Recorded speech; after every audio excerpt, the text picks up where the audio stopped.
Buddy, this is meteorologist Sam Schreier. We are doing a Facebook Live to answer any questions you have about snow coming into the area that's been coming in overnight. This is creating blizzard or blizzard-like conditions. So what I'm going to do is kind of bounce around the radar. We've got somebody in my ear that'll be answering or basically feeding me questions that you all have, and I'll do my best to answer it. So just kind of an overview, and you might see me step out of frame a time or two to adjust my map. We've got some really heavy snow coming on in, so obviously that's been happening basically all night through this morning from Denver, northeast Colorado, up to Monument Hill, through the Springs, through Pueblo, to Walsenburg, down to Trinidad, a very heavy band out into the plains, and actually to the West Canyon City to Pueblo.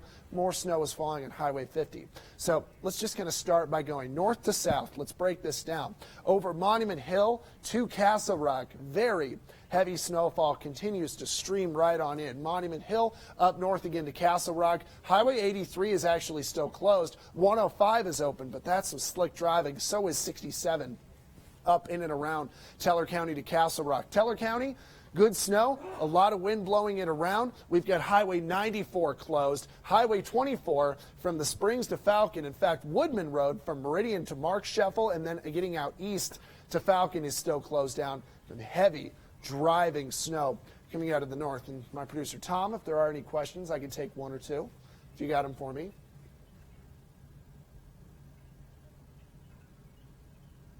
So one of the questions we just got, again, feeding into my ear, was I-25 from the Springs to Denver. Basically, as you go north, it's going to get worse and then stay basically about the same as Monument Hills drive through Castle Rock. So what you're going to run into on I-25 or any other small highway up north, although remember I-83 is closed, is driving snow that's coming right into your windshield.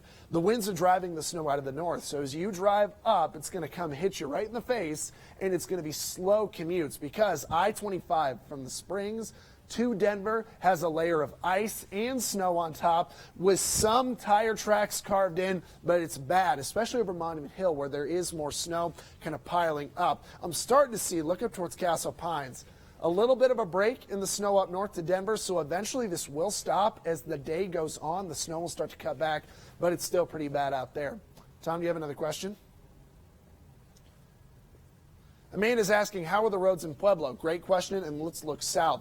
Now, we've continued to see driving heavy snow right through Pueblo. Some of it a little bit broken, but the roads are slick. We've got reports of snow-covered and ice-covered roads from the Springs Gap to Pueblo, through Henkel, through Fountain, into Pueblo City Center. Pueblo West, pretty slick on those roads. This also goes from Canyon City out east along Highway 50 into La Junta. Highway 350 is going to have some good snow. In the small town of Cedar Crest, curving up and around to Eads, a very heavy band here. So if you live on Highway 50 in Pueblo and then need to go east, or if you're going east, west into Pueblo, Highway 50 is looking pretty bad. Because remember, the wind is coming out of the north. So basically, as you drive east, it's actually blowing over your windshield, which is why it's hard to see much more than really past the hood of your car.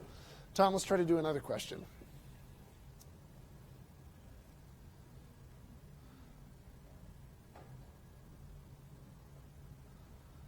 So they are asking how long Highway 83 is closed for, and it's closed from Flying, say it again, Tom, Flying Horse Drive up to Franktown. Highway 83 is closed from Flying Horse Drive up to Franktown. It's basically like the El Paso County line. Highway 83 was closed down. Basically the El Paso County line up to Franktown. So you kind of get up towards and around Castle Rock. Slipped out of my mind. So that was a good question. Tom, do we have any more questions? Anybody asking about areas south like Trinidad or anything like that? Okay. Trinidad, just real quick, from Pueblo south to Trinidad, let me kind of move the map down here a little bit. Basically, from Colorado City through Walsenburg south, you are getting blowing snow. The road is slick. However, this isn't as bad as we've seen it in other areas. Keep in mind, it is still limited visibility and very slick roadways. This also goes for Levita Pass, Walsenburg West, pretty slick on that road.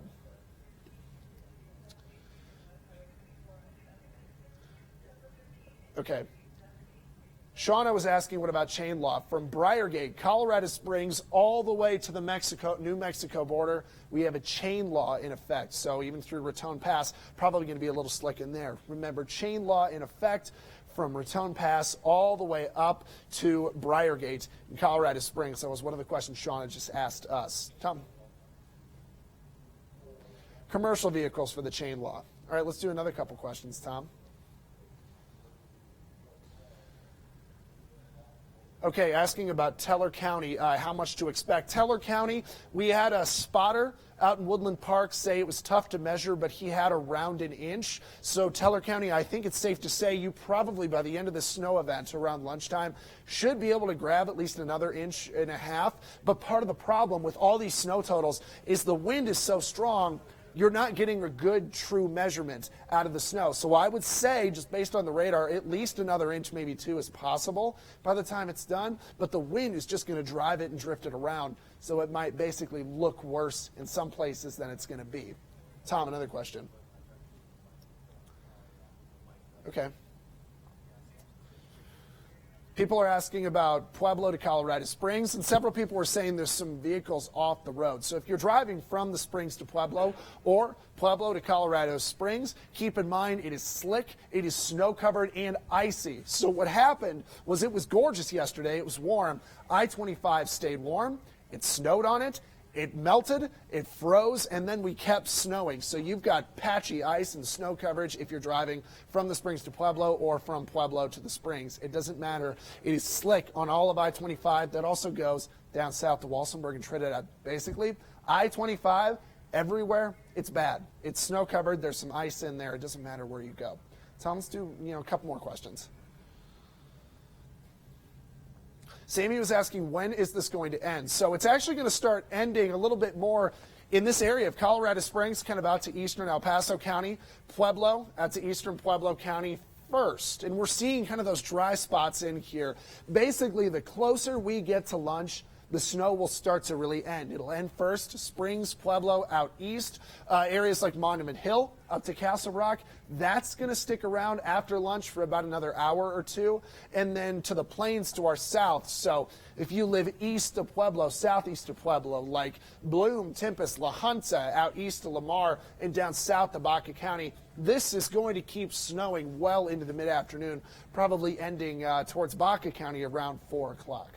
So basically, the longer we go into the day, the more it's going to end. One thing to notice, even after the snow is done falling, like in Colorado Springs, dry on the radar around 11 to noon, the wind will probably still be gusty, and it might still look like it's snowing because the wind is blowing the snow everywhere.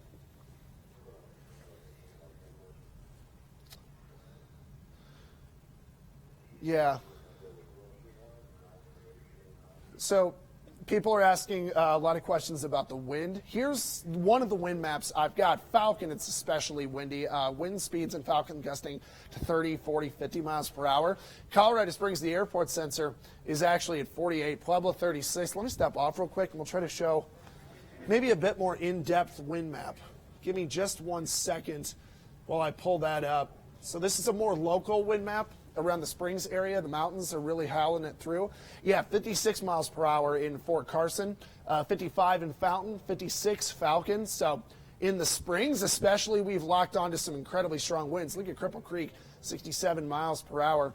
So clearly there's a lot of wind, and what makes it worse is the wind chill is bad. Single digits, some teens, or negatives. So if you were to get stranded today, it would become dangerous to be outside your car for more than really like 5 to 10 minutes at a time. So I'd like everybody to kind of keep that in their mind. Tom, let's do a few more questions here.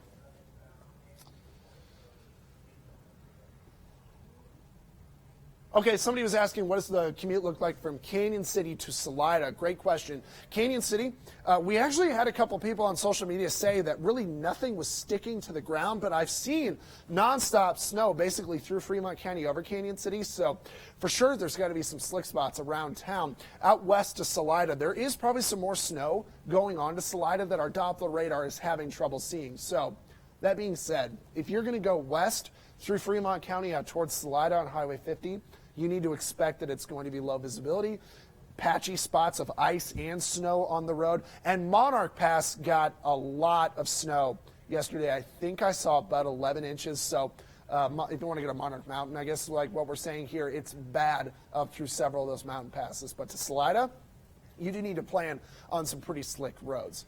All right, 7:44. Let's do about 2-3 more questions, Tom. So some news coming in. Pueblo County. Pueblo County now on cold reporting status. Pueblo County, please keep that in mind.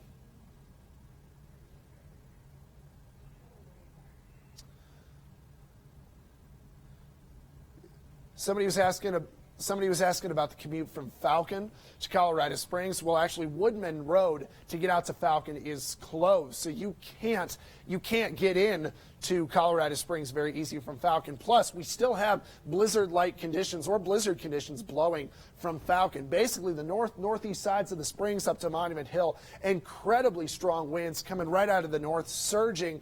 And the problem here is any east-west road, if you're driving that way, the wind's coming out of the north, so it goes over the top of your windshield like this, which means it's right in front of your face. That's when it's harder to see. And we've had lots of social media posts that have shared that. Tom, 7:45. I think I want to do about 2-3 more questions. Yeah.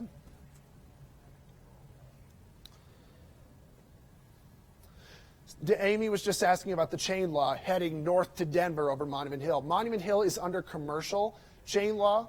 If that applies to you, please keep that in mind. But still, anybody heading to Denver, it is going to be slick, slow, and dangerous the entire drive. It's all roads. It's all roads that it's bad. It's just some areas are worse, like over to the east side of Colorado Springs, up north towards Denver. Although, look, we are starting to punch some drier air down off the Palmer Divide. So it's hard to call this better because it's going to stay windy, but not as much snow. I want to keep hitting on this, that we're going to have low visibility from the gusty winds blowing whatever leftover snow's around. All right, Tom, let's do another question.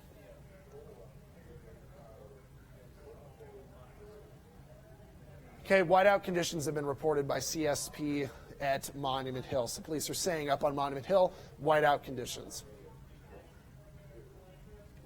That's pretty much all the questions I guess we've gotten to, which is okay.